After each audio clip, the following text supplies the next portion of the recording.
శ్రీ గురుభ్యో నమః. ఆగస్టు 22, 2026 శనివారం.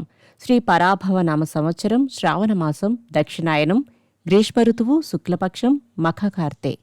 తిథి దశమి. రాత్రి 2 గంటల వరకు. నక్షత్రం జ్యేష్ఠ. మధ్యాహ్నం 2 గంటల 49 నిమిషాల వరకు. వర్జం లేదు.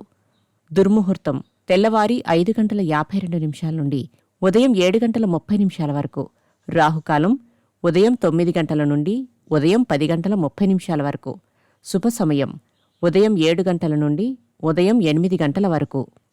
ఈరోజు పరిహారం: కుబేరుడికి ఆవు పాలను నివేదించండి. కుబేర స్తోత్రం చదవండి. ద్వాదశ రాశులు. మేషరాశి. ఏ పనిని చేపట్టినా ఆటంకాలు ఎదురై చికాకు కలిగిస్తాయి. దీర్ఘకాలిక సమస్యలు తీరి ఊరట చెందుతారు. వృషభరాశి. బంధువులతో ఏర్పడిన వివాదాలు పరిష్కారమవుతాయి. ఇంటి యందు శుభకార్యాలు నిర్వహిస్తారు. ఆభరణాలు కొనుగోలు చేస్తారు. మిథున రాశి.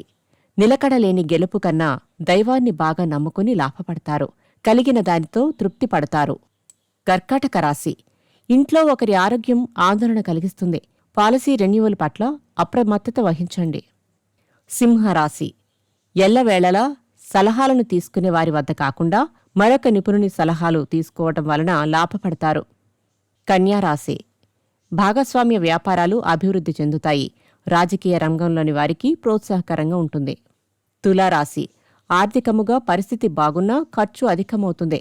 సుదూర ప్రాంతములోని వారి యొక్క క్షేమ సమాచారం తెలుసుకుంటారు. వృశ్చిక రాశి.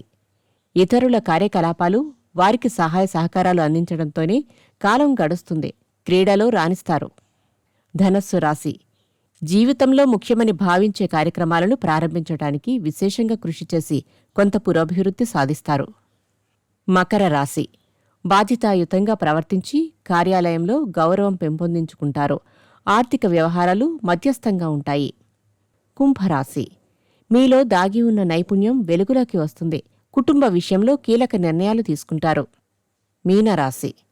బ్యాంకు లావాదేవీలలోని తేడాలను, లోపములను పరిశీలించుకుని లాభపడతారు. బహుమతులు పొందుతారు. నమస్కారం.